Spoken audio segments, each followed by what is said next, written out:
ચલો બેટા, તો હવે આપણે આપણું આખ્યાન કાવ્ય સુદામા દીઠો કૃષ્ણદેવ રે એ આખું સમજી લીધું. તમે પણ સમજી ગયા હશો. થોડુંક લાંબુ છે એટલે મેં તમને આગળ પણ કહ્યું હતું કે 2 વાર સમજવા માટે પ્રયત્ન કરજો. શાંતિથી વિડીયો 2 વાર સાંભળજો. હવે આપણે આગળનું જોઈએ. આપણું જે છે સુદામા દીઠા કૃષ્ણદેવ રે એની ભાષા સજ્જતા જોવાની છે આજે. તો ભાષા સજ્જતામાં આપણે જોવાનું છે દ્વિરૂપ પ્રયોગો. દ્વિ એટલે 2 અને ઉક્ત એટલે બોલાયેલું. દ્વિરૂક્ત એટલે 2 વખત બોલાય તે. બરાબર? તો એ પ્રયોગો જુદા જુદા પ્રકારના હોય છે, એ આપણે જોવાના છે. એમાં સંપૂર્ણ દ્વિરૂક્તિવાળા પ્રયોગ હોય છે, અમુક અંશના લોપવાળી દ્વિરૂક્તિના પ્રયોગો હોય છે, પ્રાસતત્વવાળા દ્વિરૂક્ત પ્રયોગ, સંયોજકોવાળા દ્વિરૂક્ત પ્રયોગ, સ્વરભેદ કે વ્યંજન ભેદવાળા દ્વિરૂક્ત પ્રયોગ અને રવાનુકારી શબ્દો આવતા હોય છે. આપણે ભાષા સજ્જતામાં આ લેસનમાં આટલું આપણે સમજવાનું છે. બરાબર? હવે એને આપણે ડિટેલમાં આગળ સ્લાઇડ હું તમને બતાવતી જાઉં અને તમે જોતા જાઓ અને આપણે સમજતા જઈએ.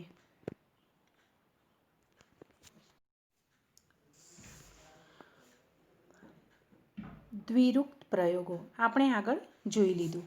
દ્વિ એટલે 2 અને ઉક્ત એટલે બોલાયેલું તે. આમ દ્વિરૂક્ત એટલે 2 વખત બોલાય છે તે. હવે આપણે ઉદાહરણ જોઈએ. જો ઠેર ઠેર, ગરમ ગરમ, લાડુ બાડુ, ગલ્લા તલ્લા, ચોપડી બોપડી, પેન બેન, ભજન ભજન, ગીત બીત, દોડા દોડી, ગાળા ગાળી. બરાબર? આવા એ શબ્દો છે.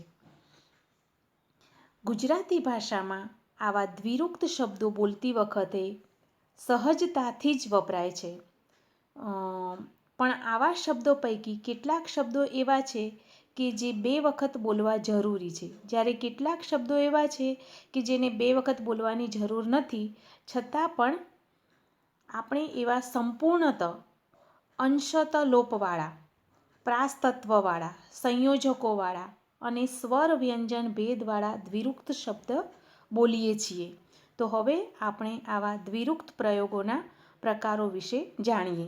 જે મેં તમને આગળ પણ બતાવી દીધું હતું, અહીંયા સ્લાઇડ પર પણ તમને દેખાય છે કે સંપૂર્ણ દ્વિરૂક્તિવાળા પ્રયોગો, અમુક અંશના લોપવાળી દ્વિરૂક્તિવાળા પ્રયોગો, પ્રાસતત્વવાળા દ્વિરૂક્ત પ્રયોગો, સંયોજકોવાળા દ્વિરૂક્ત પ્રયોગો અને સ્વરભેદ કે વ્યંજન ભેદવાળા દ્વિરૂક્ત પ્રયોગો. હવે આપણે પહેલું સમજીએ સંપૂર્ણ દ્વિરૂક્તિવાળા પ્રયોગો. હવે જો તમને સંપૂર્ણ દ્વિરૂક્તિવાળા પ્રયોગો છે એમાં તમને શબ્દ દેખાય છે સ્લાઇડ પર. ઘેર ઘેર, માંડ માંડ, મનમાં મનમાં, પાંચ પાંચ. દ્વિરૂક્ત અહીંયા નીચે જો દ્વિરૂક્ત પ્રયોગોમાં એકનું એક રૂપ સમગ્ર રૂપમાં બેવડાય છે. જેમ કે ઘેર ઘેર એ દ્વિરૂક્ત પ્રયોગમાં એકનું એક રૂપ છે એ સમગ્ર 2 રૂપમાં બેવડાય છે.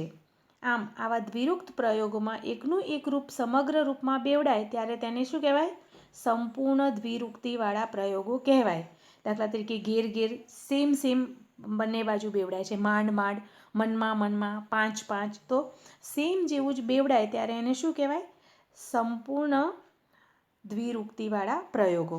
તો જુઓ, તમારે જ્યારે ડેફિનેશન લખવાની હોય તો શું કહેવાનું કે એકનું એક રૂપ સમગ્ર રૂપમાં બેવડાય ત્યારે તેને સંપૂર્ણ દ્વિરૂક્તિવાળા પ્રયોગો કહેવાય.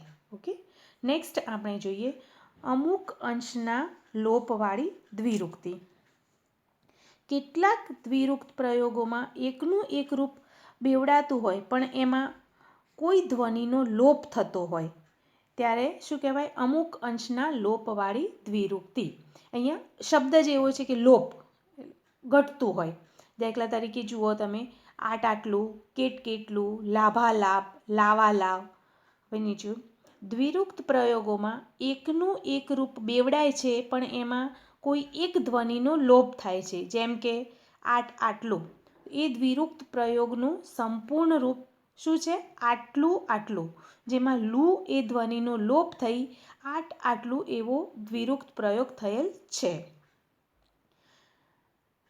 આમ આવા કેટલાક દ્વિરુક્ત પ્રયોગોમાં એકનું એક રૂપ બેવડાતું હોય પણ એમાંથી કોઈ એક ધ્વનિનો લોપ થાય ત્યારે તેને અમુક અંશના લોપવાળા દ્વિરુક્ત કહેવાતી હોય છે.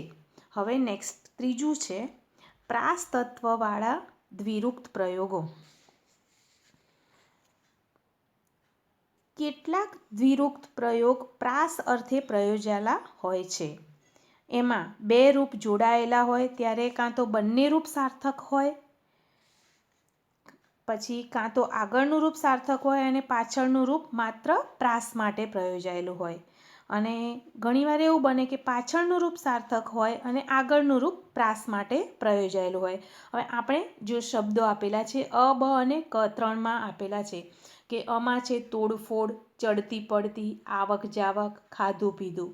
બમાં છે ઘર બર, કાગળ બાગળ, નળ બળ, ચોપડી બોપડી. કમાં છે અંતર મંતર, આડોશી પાડોશી અને આજુબાજુ. ઉપર ત્રણેય વિભાગમાં જુદી જુદી રીતે દ્વિરુક્ત પ્રયોગ થયો છે જે પ્રાસ અર્થે પ્રયોજાયેલો છે. હવે આપણે જેમ કે અવાળા વિભાગવાળા જોઈએ. તોડફોડ, ચડતી પડતી, આવક જાવક, ખાધું પીધું. એ કયા છે? બંને રૂપ સાર્થક છે. એમાં તોડફોડ બંને રૂપ, તોડ અને ફોડ છે, ચડતી પડતી, તો બંને રૂપ, શબ્દના બંને રૂપ જે છે એ સાર્થક છે. બરાબર. હવે જુઓ તમે નીચે ઘર બર, કાગળ બાગળ, નળ બળ, ચોપડી બોપડી. તો બ વિભાગમાં પ્રયોજાયેલા પ્રાસ તત્વવાળા દ્વિરુક્ત પ્રયોગમાં પ્રથમ રૂપ સાર્થક હોય છે અને બીજું રૂપ માત્ર પ્રાસ માટે પ્રયોજાયેલું છે. હવે ક વિભાગમાં તમે જુઓ અંતર મંતર, આડોશી પાડોશી, આજુબાજુ. તો આમાં શું છે? ક વિભાગમાં પ્રયોજાયેલા પ્રાસ તત્વવાળા દ્વિરુક્ત પ્રયોગોમાં બીજું રૂપ સાર્થક હોય છે અને પ્રથમ રૂપ માત્ર પ્રાસ માટે પ્રયોજાયેલું હોય છે. એટલે પ્રાસ તત્વવાળા દ્વિરુક્ત પ્રયોગો ફરી એકવાર તમે જોઈ લો. તમે એકવાર ડેફિનેશન સાંભળી લીધી કે ભાઈ પહેલાં હોય છે કે બંને રૂપ જોડાયેલા હોય છે અને બંને રૂપ સાર્થક હોય છે. બીજું હોય છે કે ઘણીવાર આગળનું રૂપ સાર્થક હોય તો પાછળનો શબ્દ પ્રાસ માટે આપેલો હોય છે. ઘણીવાર પાછળનું રૂપ સાર્થક હોય તો આગળનો શબ્દ પ્રાસ માટે પ્રયોજાયેલો હોય છે. હવે જો નીચે જોઈ લઈએ. આપણે ઉદાહરણ તો જોઈ લીધા છે.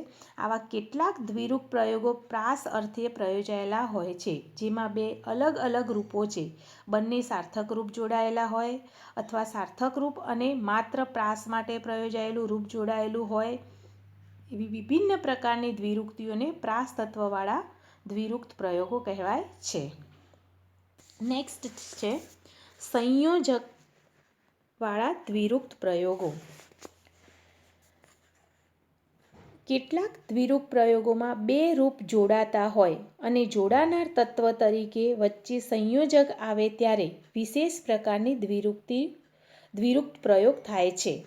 આ, એ, ઓ, અમ વગેરે જેવા સંયોજકો મૂકવાથી આવા પ્રયોગો થતા હોય છે. આપણે અ, બ, ક અને ડમાં જોઈએ. આ છે તો આમાં હસાહસ, ગરમા ગરમ, દોડા દોડી. બમાં એ સંયોજકનો ઉપયોગ થયો છે. ગામે ગામ, ખાધે પીધે, ચોખ્ખે ચોખ્ખું. હવે ઓ સંયોજકવાળા શબ્દો આપણે જોઈએ. રાતોરાત, ભારોભાર, બારોબાર. અમ સંયોજકવાળા શબ્દો જોઈએ તો ખુલ્લમ ખુલ્લા, દોડા દોડી, કૂદમ કૂદ. આવી રીતે શબ્દો વપરાતા હોય છે.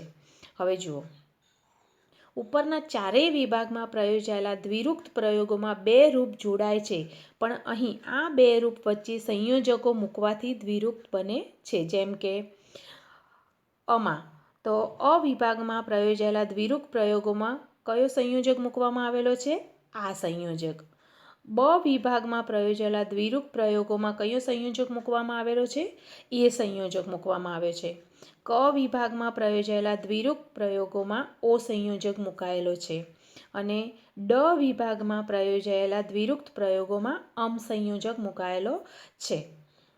આવા કેટલાક દ્વિરુક્ત પ્રયોગોમાં બે રૂપ જોડાતા હોય અને જોડાનાર તત્વ તરીકે વચ્ચે આ, એ, ઓ, અમ વગેરે જેવા સંયોજકો આવે ત્યારે તેને વિશેષ પ્રકારના સંયોજકવાળા દ્વિરુક્ત પ્રયોગો કહેવાય છે. નેક્સ્ટ છે સ્વરભેદ કે વ્યંજન ભેદવાળા દ્વિરુક્ત પ્રયોગો. કેટલાક પ્રયોગોમાં વચ્ચે સ્વર કે વ્યંજન દ્વારા ભેદ પાડીને દ્વિરુક્ત રચના કરવામાં આવતી હોય છે. અ વિભાગમાં જુઓ થાગડ થીગડ, સાફ સૂફી, ઠીકાઠીક. બ વિભાગમાં જુઓ બોલ્યું ચાલ્યું, સખડ દખડ. હવે અ વિભાગમાં જે શબ્દો પ્રયોજાયેલા છે સ્વર ભેદ પાડીને સ્વરભેદથી દ્વિરુક્ત પ્રયોજાયેલા છે.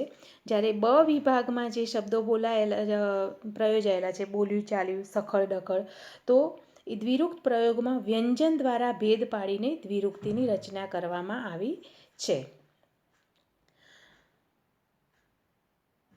સ્વર ભેદ વ્યંજન ભેદવાળા દ્વિરુક્ત પ્રયોગો તો આ થાગડ થીગડ, સાફ સૂફી, ઠીકઠાક, બોલ્યું ચાલ્યું, સખડ દખડ આવા કેટલાક દ્વિરુક્ત પ્રયોગો બે રૂપ વચ્ચે સ્વર કે વ્યંજન દ્વારા ભેદ પાડીને પણ દ્વિરુક્ત રચના કરવામાં આવે છે, જેને સ્વર ભેદ કે વ્યંજન ભેદવાળા દ્વિરુક્ત પ્રયોગો કહેવાય છે.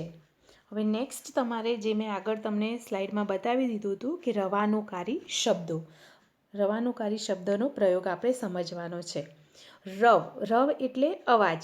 જે શબ્દ પ્રયોગ દ્વારા અવાજનું એટલે કે નાદનું પ્રગટ થતું હોય, નાદ અવાજ આપણને જાણકારી મળતી હોય તો તેવા શબ્દોને શું કહેવાય? રવાનુકારી શબ્દો પ્રયોગ કહેવાય. હવે ઉદાહરણ આપણે જોઈએ તો તમને શબ્દ સમજમાં આવી જશે.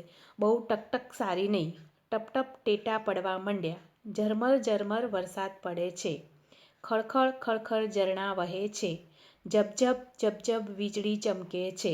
અહીંયા જુઓ શબ્દો જે આપેલા છે ને એનાથી આપણને શબ્દનો પેલો અવાજનું ખબર પડે છે. બંદૂકમાંથી છન કરતી ગોળી છૂટી, દળબડ દળબડ દોડે ગલોડિયું, ઢોલનો ઢમ ઢમ અવાજ સંભળાયો ને બાળકો સૌ હાજર. હવે જુઓ ટકટક, ટપટપ, ઝરમર ઝરમર, ખળખળ, ઝપઝપ, છન, દળબડ દળબડ, ઢમઢમ વગેરે જેવા શબ્દ પ્રયોગોમાં વિશિષ્ટ ધ્વનિ રચનાથી વિશિષ્ટ અવાજ સૂચવવા માટે ભાષકનો આશય સ્પષ્ટ થતો દેખાય છે. આવી રીતે પ્રયોજાયેલા શબ્દ પ્રયોગોને રવાનુકારી શબ્દ પ્રયોગ કહેવાય છે. તમે તમારી ભાષા સજ્જતામાં જે દ્વિરુક્ત પ્રયોગ અને રવાનુકારી શબ્દ પ્રયોગ બંને સમજી લીધું. દ્વિરુક્ત પ્રયોગમાં જે તમે સમજ્યા કે સંપૂર્ણ દ્વિરુક્તવાળા પ્રયોગ, અમુક અંશના લોપવાળી દ્વિરુક્તિ, કેટલાક પ્રાસતત્વવાળા દ્વિરુક્ત પ્રયોગ, સંયોજકોવાળા દ્વિરુક્ત પ્રયોગ, સ્વરભેદ કે વ્યંજન ભેદવાળા દ્વિરુક્ત પ્રયોગ, અને જે નીચે હતો રવાનુકારી શબ્દ પ્રયોગ. આ આપણે સમજી લીધું. હું તમને પીડીએફના ફોર્મમાં પણ મોકલાવીશ કે તમારે જે ગ્રામરની નોટમાં આ લખી દેવાનું છે. ભાષા સજ્જતા કે ડેફિનેશન એની લખવાની છે કે ભાઈ દ્વિરુક્ત પ્રયોગ, તો દ્વિરુક્ત પ્રયોગમાં જુદા જુદા જે પાર્ટ આપેલા છે તે અને એના ભાગ છે એનું, અને રવાનુકારી શબ્દોનો એક્ઝામ્પલ સાથે તમારે લખવાનું છે. ઓકે, થેન્ક યુ બેટા.